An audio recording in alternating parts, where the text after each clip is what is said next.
Hi, welcome to Retiring Well. Folks, we got a great show lined up for you today. We're going to be talking about how to overcome procrastination. What are those emotional blocks that cause you from, seeking a retirement income plan, right? We're going to talk about, as the world turns, right? How do other markets kind of work in tandem with our own? We're going to talk about how to calculate your Social Security, right? What's the math that goes into, how they determine what your benefit's going to be. And then finally, we're going to talk about the three characteristics that are in what we call life insurance that you want to know about. So folks, stay tuned. We got a lot for you. Retiring Well, brought to you by Centennial Wealth Advisory, financial advisors specializing in retirement planning and serving all of Northern Michigan. Retiring Well, helping you plan for a successful and comfortable retirement. Retiring Well. Plan to retire well. Hi, listen, in this segment, I want to talk to you about procrastination, right?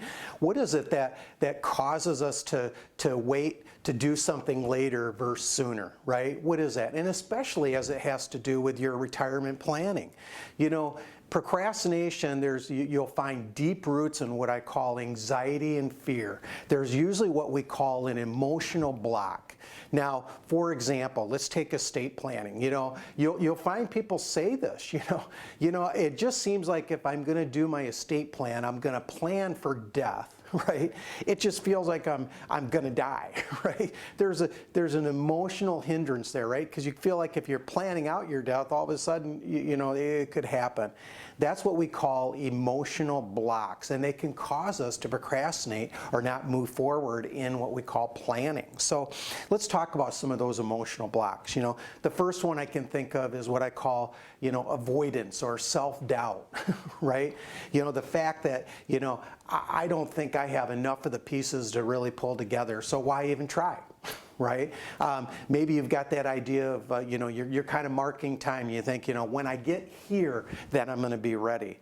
Well, does it stand to reason that maybe somewhere along the road, maybe having some professional help walk you through that to make sure that's exactly what you need is the case. So, you want to be looking for that. How about perfectionism? All right, this fear that you might fail in setting a plan. The only way I can address that is to say, again, the more need to have a professional walk you through that. There doesn't need to be fear. The idea is let's identify some of the things that might be obstacles. Let's look at some of the goals and let's try to pull all the resources together to meet that end. Let's try to overcome those obstacles. We don't have to have it be perfect. The next thing I can think of is what we call ambiguity or lack of clarity, right? You might think you got kind of a plan, but if you really haven't sat down and clarified that plan, got into the weeds, as they say, or the details, then you might lack clarity. That might cause you to procrastinate in taking action. How about what I call narcissism, right? This idea that you've got all this confidence. You think everything's fine. You think all the pieces are there, and they very well may be, but get a professional to help you walk through that. How about physical? Fatigue, illness, are they playing a part in you procrastinating? How about knowledge? You don't know what you don't know, right? So that can cause us maybe not to move forward thinking, we're not knowing where we're stepping. And then finally, how about financial? This idea that you're never going to have enough. We all have a financial personality. It shows up in our spending or our savings. Is that becoming an emotional block? Folks, whatever the case may be, retirement planning is necessary. And whether you think you're ready or not, or whatever those emotional blocks are, get with a professional. Give us a call. We'd be glad to walk you through that. I'm really glad Larry brought up procrastination. I mean, it's something that affects all of us, but especially when it comes to your retirement planning. We see way too often that people sort of push it down the road and think, well, I'll get to that someday. And then all of a sudden you get to that point where, okay, I'm ready to retire, what do I do next? I know, Nick, you were meeting with some folks in the Gaylord office and had a good story to share with us. Yeah. So I had a couple come in. They were both age 65. They both had healthy pensions, which is so unique in this day and age, right? And they were both on Social Security. Well, they thought that their plan was, well, their income needs were all met. They didn't really need to touch their portfolio or take any income from it. And that was working out fine for them, and they kind of put off retirement planning for a number of years. When they came to the office, they realized, hey, there's RMDs that are going to start here at age 72. We don't need that income. Why am I taking it? Well, they have to take it, and it came to find out that by taking that income, they would bump up into the next tax bracket. So what we did was we devised a plan where we would do Roth conversions, maximize their current tax bracket, and hopefully by the age of 72, when they get there, they're not going to be bumping up into that next tax bracket. Yeah, Nick, I see people all the time come into my office and they give us kind of their information of what they have, and I think, wow, there's some missed opportunities that have happened. So let's deal with that. Let's go through the process of what missed opportunities do you have, and let's get a plan in place. I see all the time where there'll be a spouse and one spouse is just no numbers, don't want to do any of that, and so there's fear, or it's just going to be a painful conversation.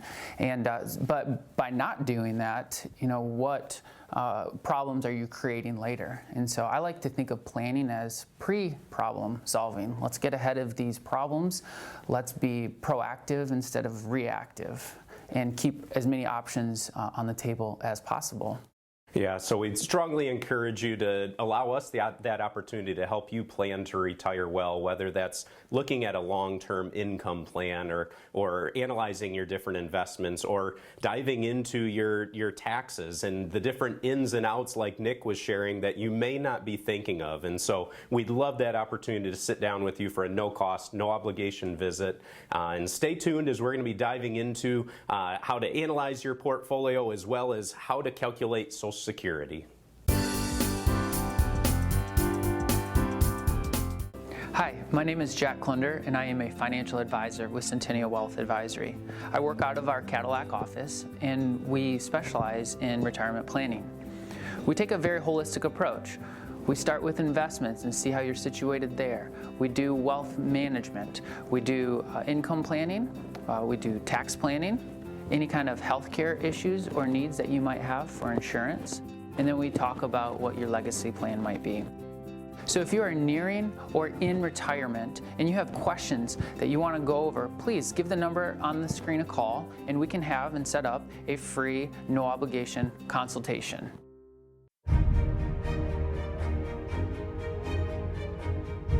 Professional fishermen have a game plan. Knowing what lures and what bait to use is key. As you can see, we aren't professional fishermen, but at Northern Michigan's Centennial Wealth Advisory, we are professional financial advisors. And just like a good fisherman, we have a plan, a holistic approach for your financial future, using income planning, tax planning, estate planning, wealth management, and healthcare planning to help you plan to retire well. We have lived in Northern Michigan all our lives, and we have offices in Traverse City, Gaylord, Petoskey, and Cadillac. Give Centennial Wealth Advisory a call or visit us at cen-wealth.com and let us help you plan to retire well.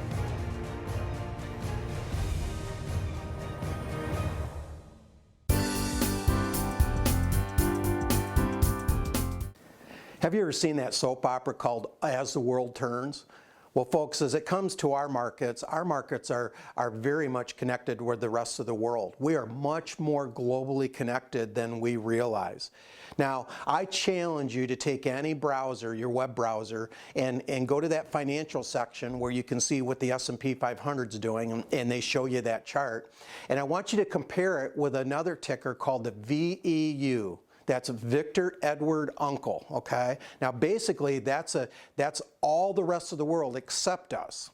Now I want you to compare those two things, and I think you're going to find, no matter how far back you go, that if you watch that chart, our markets are pretty much going in tandem with the rest of the world. Again, much more globally connected than we like to believe. So how is that the case? Well, first of all, you have to understand that 40% of our S&P 500, which is just the largest 500 companies in the United States, 40% of their revenue is tied to overseas sales. So that's why we're so connected. I challenge you, if you travel outside the United States, to go into any major city, look around, look down any street, and you're going to find a number of American franchises. You're going to see McDonald's, KFC, you're going to see Coca-Cola sold, all right? I know as a fact that Apple, 20% of their sales are in China alone. So you have to understand, if so much of our revenue is being generated overseas, if they're having an economic slowdown, how long is it going to be before it eventually hits our shores? Okay? Now, most of us always want to look in our own backyard. You know, we might have a good job, maybe it's a well-paying job. We're feeling very secure about where we're at in this economy. And we look around, we look at our own town that we're in, our city, maybe we see a lot of construction happening. You know, we just see the economy doing very, very well in our own community and our own pockets. And we tend to believe that everybody else is doing the same. That's just an emotional attachment that we might have, or a belief we have because we're doing so well. But folks, again, I say that's not usually always the case. You know, if they're struggling overseas, you know, how much longer is it going to be before it finally reaches our shores? Right? Now, we have the ability to get behind any portfolio and show you just exactly how much foreign exposure you have. If you have concerns about how they're doing foreign-wise, then you're going to want low exposure to that. Well, we can show you that. So if you're somebody that wants that information, really wants to see how you're set up, then please give us a call.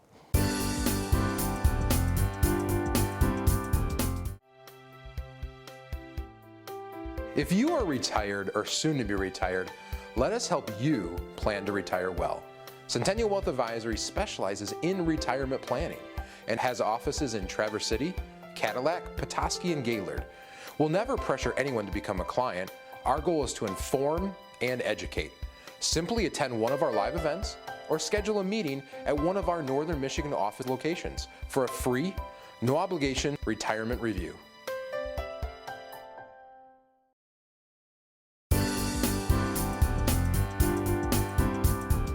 Have you ever wondered how they calculate what your Social Security benefit is going to be? Now, folks, it's kind of a complicated formula, but basically they take all your working years. Okay, so they'll go back over all those years. If you get your Social Security benefit statement, you'll see that they've recorded that. All those years that you were putting into the Social Security system, they're looking at that amount of wages you had, all right? Now, what they do is they go back all those years and they take the top 35 years. Now think about it, when you're maybe 16 and you had your first job, you didn't make a whole lot, well, most likely if you've been working more than 35 years, that's not even going to count. Okay, so they take your top 35 years, okay, and then they index them to an amount based on whatever the average wage was when you were age 60. All right, so once you reach the age of 60, they look across the nation, they take what is the average wage, and then they go back to all those 35 years we were talking about, and they index them for inflation based on how long ago they were. So if it was 35 years ago, you can imagine they're going to give you greater weight for those wages in that year because of inflation, and they're going to match it up or index it to those average wages, like I said, at age 60. Now, they'll take all those years indexed again for inflation, and then they'll come up with an average. Okay? So let's just say they've taken all those years, they took your top 35, indexed them for inflation, and the average monthly amount that you earned ends up being $5,000 per month. $5,000 per month. So now they're going to take that number and they're going to try to determine what your benefit, your Social Security benefit, is going to be at full retirement age. So follow along with me here. Take that average monthly income of $5,000, okay? They're going to give you 90% of the first $926 of wages you have. 90%. So what's that going to come out to? That's going to come out to $833. Now think about it. For somebody that didn't make a whole lot in their earnings years, look what they're giving you, 90% at least. So at the very least, if somebody had, not a lot of income, but, had significant wages that were low, they're at least going to get that. Now, the amount that's above $926, but up to $5,583, they're going to give you 32% benefit of. All right? So again, going back to this example, that average monthly amount was $5,000. So what are they going to get? They're going to get 32% of $4,074, which is going to give them $1,303. Again, the difference between $926 and $5,000, $4,074, they're going to give you 32% of that, so now that's $1,303. Now, unfortunately, this person didn't make over $5,500, so they're not going to get any benefit of this next one, which is 15%. So if I'm a high-income individual, made a lot of money over the years, guess what? They're not giving you a whole lot more once you get over this amount. So what's that benefit total? I don't get anything here. Okay, so that benefit at full retirement age is going to be $2,136 per month. $2,136 per month. Now, remember, that's at full retirement age. Remember we talked about this in the early segment. What if I take it at age 62? Well, most likely it's going to be 25% less than this because I'm taking it early. What's that amount come out to? That's going to come out to $1,602. But if I wait to age 70, all right, remember at full retirement age it's going to give me another 32%. All right, so if I get to age 70, now my benefit is going to be $2,819. Think about that. That's significant, and that's guaranteed for the rest of my life and has cost of living adjustments associated with it. If I don't have pension income, that's something that's very important. Folks, we can do an analysis for this for you. We can look at your benefits at full retirement age. We can look at your savings.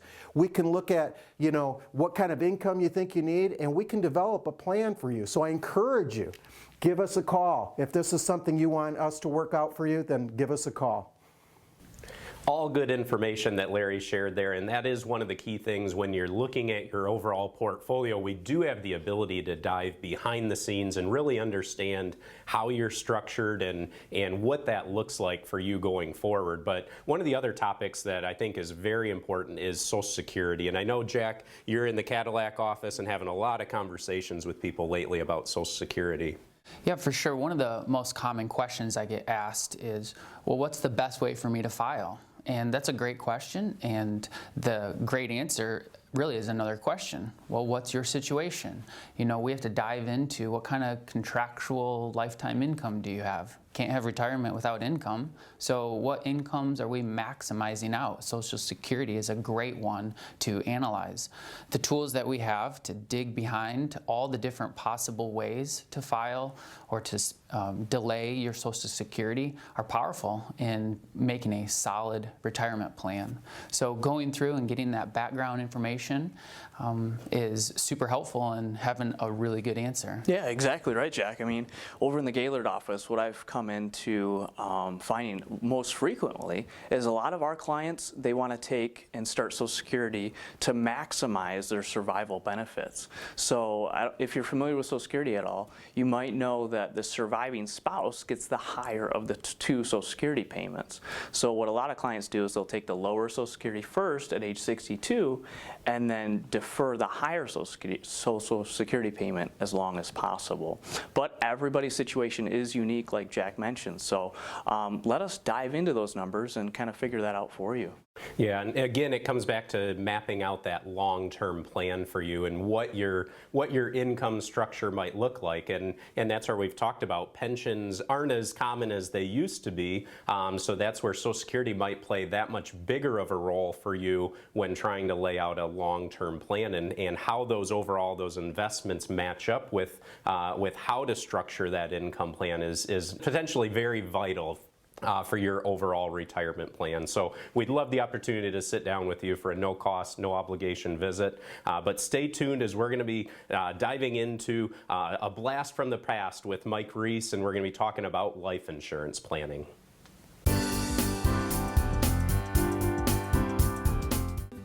Are you nearing retirement or in retirement? Have you had your portfolio just looked at or have a second opinion on that portfolio recently? Centennial Wealth is a full service advisory firm, and we have multiple locations in northern Michigan. I'm in the Gaylord office primarily. The office is right downtown Gaylord. Also up in the Petoskey office as well. That office is right off of 31. I'd love to hear your story. I'd love to sit down and chat, and it's a free, no obligation consultation, so just call the number on the screen.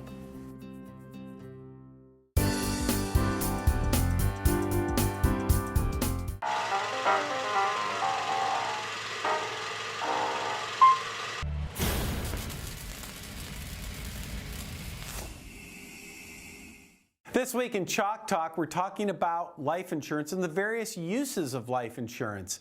And when I think about life insurance today, I kind of think about this cell phone right here. This is an iPhone. You may have one like it or something similar, but I remember when cell phones first came out. You know what I used a phone for? I would just talk to people on it. That's all I did. Remember when they first came out, you had these flip phones, and actually when they first came out, they were huge, you had big bag in your car. But then you had these flip phones, but all you would do is talk on them. That's all there was. Well, how does that compare to today? Today a cell phone like this, it's like a computer. I don't think my kids even talk on them at all. I think they use these things to text and to check the internet or something and, watch YouTube. In any event, in my hand now, I can talk, I can text someone, I can email, I can go online, I can watch video, I can listen to music. I can do all kinds of stuff on what used to be just a phone. Well, guess what? Life insurance is really the same way. Life insurance, the way it used to work was, all it was for is to pay a death benefit to somebody. At the end of the day, that was pretty much it. But today, life insurance has a lot of different moving parts, a lot of things you can do with it that might be helpful for you with your retirement planning. So it's something to keep an eye on. So here we go. We're going to start with, these are kind of 3 different characteristics that life insurance might have that you could use it for. And you think about it like remember on those old stereo systems that we used to have? Remember this was 30 years ago now or something, where we had these stereo systems and we had the equalizer, and we had all these gauges. We could say, oh, let's turn up the bass, and we would push up the bass dial, or oh, I want more treble or more, and you had all these dials you could kind of slide. There's sliders where you could slide them up or down depending on what you wanted. Well, that's kind of like what's going on here with life insurance. So I'm going to start off with death benefit. Sometimes during retirement, the whole focus of life insurance is just to provide a death benefit to maybe a surviving spouse, or maybe for some people they get this stuff called survivorship life insurance, where the purpose is to provide a death benefit to children, family members, or maybe even a charity. And so with life insurance today, you could have the death benefit, way up there. The whole purpose would be to create a big death benefit for you. Or in some cases, you intentionally lower the death benefit. I'll get to that one, in just a minute.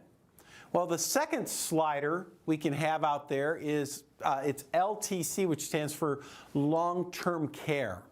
A lot of life insurance policies today have a long-term care benefit that's linked to the death benefit. Sometimes the long-term care benefit is even larger than the death benefit. So you can buy life insurance to have lots and lots of long-term care benefits. Or, of course, something in between, or maybe something way low. Your choice. You can design it however you want. Or with help from someone that knows what they're doing, we can help design it for you. Might be a smarter way to do it. And then, of course, we have cash. There are people that use life insurance as an alternative asset class. And like banks and big corporations and executives and business owners, they'll use life insurance as an asset class. And what they're doing is they're trying to get as much cash as possible in their policy. They're looking to create like a super Roth IRA, a big tax-free pot of money. But then if you have a lot of cash, what are you doing? You're intentionally driving the death benefit way down. So you can design a life insurance policy to have small death benefit, big cash. But of course, if it has big death benefits and big long-term care, well, that might drive the cash component down.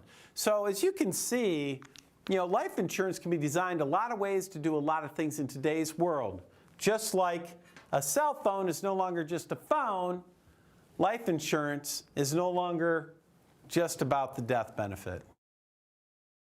Yeah, life insurance is a really important topic because it can be such a valuable planning tool that you can use not just during your working years to help protect your loved ones and everything, but what about then leading into retirement or into retirement and all the different purposes that it might serve. And so, Nick, I know with long-term care is a topic out there, and I know you're in the Gaylord Petoskey offices and everything, and having a lot of conversations about Yeah, long-term care is probably the top insurance product that I get questions about, and unfortunately, it's really expensive, especially later in life. But there's a lot of different options out there that we can look at for you.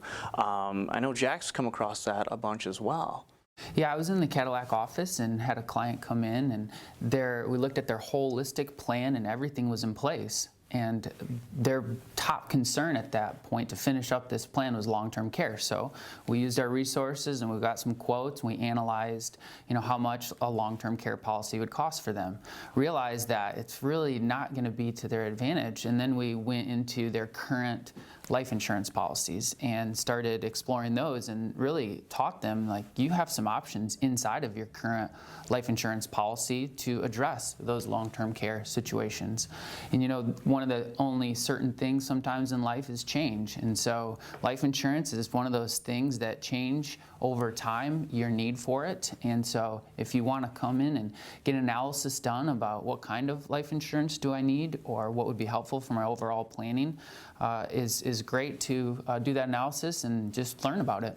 Yeah, so true, Jack. Change is constant, and it's one that we need to be aware of, not just when it comes to your overall life insurance plan, but in all reality, your entire retirement plan, and how you may come up with one structure leading up to retirement, but things change, as we all know, and so that's something that you want to be evaluating, and we'd love that opportunity just to sit down with you, whether that's visiting with Jack in our Cadillac office or Nick in the Gaylord or Petoskey office, or myself or Art or Larry in the Traverse City office. We'd love that opportunity. So thanks again for tuning in to Retiring Well.